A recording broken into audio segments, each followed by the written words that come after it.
যে মডার্ন লাইফে হচ্ছে আপনার ওয়ার্ক ফ্যামিলি ব্যালেন্স বলি, সেই মডার্ন লাইফে পুরুষও বাচ্চার দায়িত্ব নিতে পারে, পুরুষও ঘরে থাকতে পারে। আমি একটু শেষ করি নিকোল, আমি একটু শেষ করি প্লিজ। তো এই যে কনফ্লিক্টটা আছে, এই কনফ্লিক্টটা যে উনি চিন্তা করতেছেন এবং অ্যাড্রেস করতেছেন, আমাদেরকে এটা অ্যাপ্রিশিয়েট করতে হবে।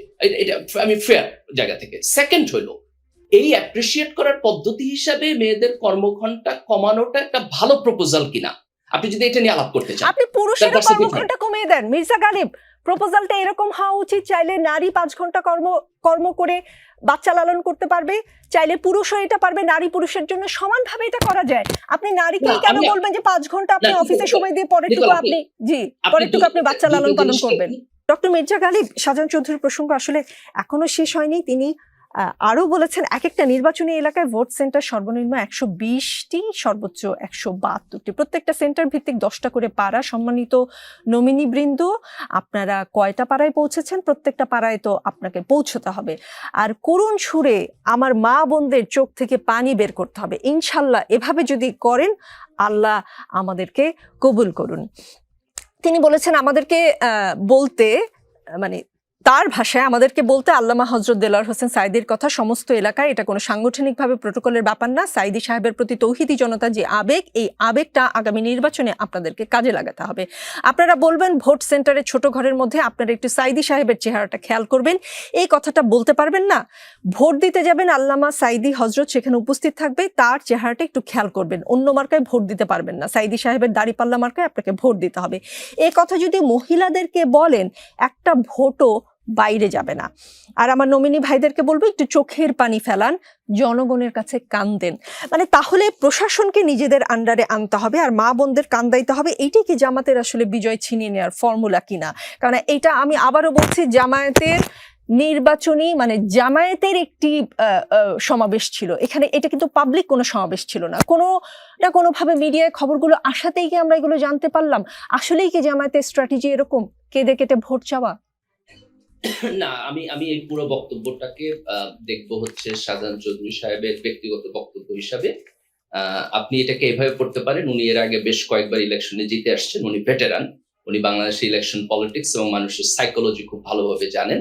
তো সেই জায়গা থেকে আপনি যদি ভবিষ্যতে ধরেন নির্বাচনী রাজনীতিতে ইন্টারেস্টেড থাকেন, তাহলে ওনার সাইকোলজি ফলো করতে পারেন। আপনি মনি আপাত রাজনীতি করেন, আমি জানি না উনি মনোনয়ন পাইছেন কিনা, যদি পান তাহলে ভবিষ্যতে এটা ট্রাই করতে পারেন। কিন্তু আমি যদি জামাতের ফিলসফির জায়গা থেকে দেখি, ধরেন যে জামাত যে রাজনীতি করে সে জায়গা থেকে, না, এটা জামাতের মেইন স্ট্রিম রাজনৈতিক স্ট্র্যাটেজি না। জামাতের একটা খুব স্পেসিফিক পলিটিক্যাল ফিলসফি আছে। এবং আপনি যদি জামাতের আমির এবং নায়েবে আমিরকে দেখেন, ডক্টর শফিক সাহেব এবং হচ্ছেন ডক্টর আব্দুল্লাহ মোহাম্মদ তাহের, ওনারা খুব স্পষ্টভাবে কিছু 5 দফা কর্মসূচির কথা বলছেন। সেখানে ওনাদের প্রায়োরিটি এই দেশের শিক্ষা ব্যবস্থা, যাতে সন্ত্রাস চাঁদাবাজ না থাকে, মানুষের এমপ্লয়মেন্ট, ন্যায় বিচার, এভাবে খুব খুব খুব ক্লিয়ারলি ওনাদের প্রায়োরিটি এবং ওনারা কি কি করবেন সেটা বলছে। যেমন ধরেন জামাত খুব স্পষ্টভাবে বলছে ওনারা নির্বাচিত হলে ট্যাক্স ফ্রি গাড়ি ওনাদের এমপিরা নেবেন না। ওনারা খুব স্পষ্টভাবে বলছেন যে সন্ত্রাস এবং চাঁদাবাজির এগেইনস্টে ওনারা খুব স্ট্রেট ফরওয়ার্ড আপনার স্টেপ নেবেন। উইমেন এমপ্লয়মেন্ট নিয়ে ওনাদের প্ল্যান এবং কথাবার্তা আছে, আলাপ আলোচনা হইতেছে, সমালোচনা আছে, দ্যাটস এ ডিফারেন্ট থিং। কিন্তু আপনি যদি এই জায়গাগুলোতে দেখেন, তাহলে আমাদের পলিটিক্যাল ফিলসফিকে আপনি খুব ক্লিয়ারলি দেখবেন। তো এই পলিটিক্যাল ফিলসফির সাথে শাহজাহান চৌধুরী সাহেবের যে বক্তব্য, এটাকে আপনি একটা আউটলায়ার ডাটা পয়েন্ট। ঠিক আছে, আমি তার বক্তব্য একটু লিঙ্ক করেই বলছি। আপনি যেহেতু জামাতের পলিসির কথা বললেন, তিনি তো মা বোনদের চোখের পানির কথা বলেছেন। মা বোনদের কর্মঘণ্টা নিয়ে জামাতের আমিরও কিন্তু কথা বলেছেন। জামায়াত ক্ষমতায় গেলে মায়েদের কর্মঘণ্টা কমিয়ে 5 ঘন্টা করার ঘোষণা দিয়েছেন। ক্ষমতায় গেলে নারীরা ঘরে সময় দিলে সম্মানিত করবেন বলে জামায়াত বলেছে। জামায়াত ক্ষমতায় গেলে নারীরা শুধু নারীদের সামনেই নাচতে পারবে, সেটাও বলেছে। নারীদের নিয়ে জামাতের অনেক পরিকল্পনাগুলো নারীদের ঘরে রাখার দিকেই কিন্তু ইঙ্গিত দেয়। এবং এই যে জামাত নেতার এই যে মা বোনদেরকে কান্নাকাটি করে তাদের চোখের পানি দিয়ে ভোট আদায় করার একটা ব্যবস্থা কথা তিনি বলেছেন, সেটা কিন্তু নারীদেরকে জামায়াত কোনো না কোনোভাবে দুর্বলভাবে সেই ইঙ্গিত দেয় কিনা।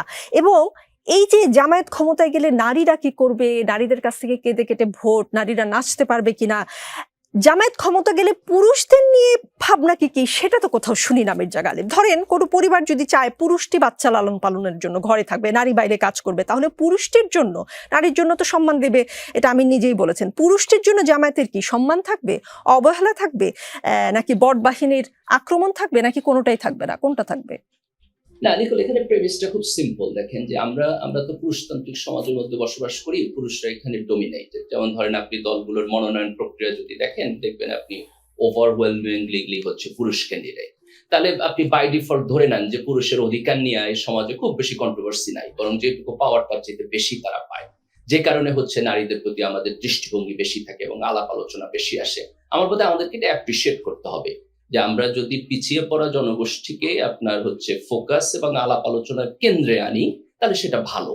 তো এই জায়গা থেকে যে জামাত চিন্তা করতেছে, সেই চিন্তাগুলোর সাথে আপনি মানে আমরা ডিসএগ্রি করবো অনেক জায়গায়, সেটা না আলাপ আলোচনা হবে। একটু মাঝখানে বলতে চাচ্ছি, একটু মাঝখানে না বললেই নয়। মানে নারীকে আসলে পিছিয়ে পড়া বলছেন, নারী তো অলরেডি 8 ঘন্টা কাজ করে, 8 ঘন্টার জায়গায় আপনি মানে জামাত 5 ঘন্টা বলছে, সেইটাই কি পিছিয়ে দেওয়ার চিন্তা ভাবনা না?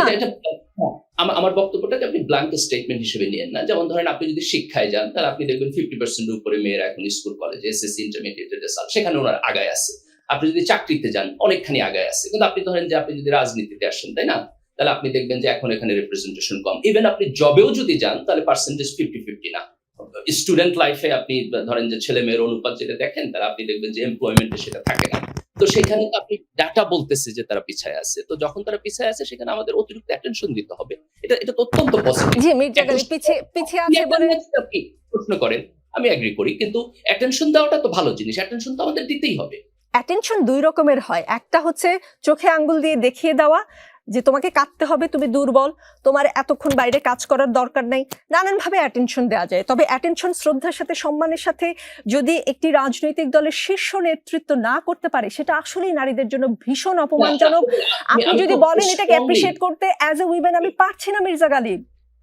না, আমি একটা মিনিট বলি নিকোল। দেখেন, ডক্টর শফিক সাহেব যে প্রোগ্রামে 5 ঘন্টা কাজের কথা বলছেন, আপনি যদি ওনার বক্তব্য ভিডিওটা যদি আবার দেখেন একটু কেয়ারফুলি, তাহলে আপনি একটা জিনিস অ্যাপ্রিশিয়েট করবেন, আমি পার্সোনালি অ্যাপ্রিশিয়েট করি। সেটা হলো যে এই যে এমপ্লয়মেন্ট মার্কেটে এসে আপনার নারীদের ফ্যামিলি এবং ওয়ার্কিং এনভায়রনমেন্ট, যেটাকে আমরা ধরেন যে মডার্ন লাইফে হচ্ছে আপনার ওয়ার্ক ফ্যামিলি ব্যালেন্স বলি, সেই মডার্ন লাইফে পুরুষও বাচ্চার দায়িত্ব নিতে পারে, পুরুষও ঘরে থাকতে পারে। আমি একটু শেষ করি নিকোল, আমি একটু শেষ করি প্লিজ।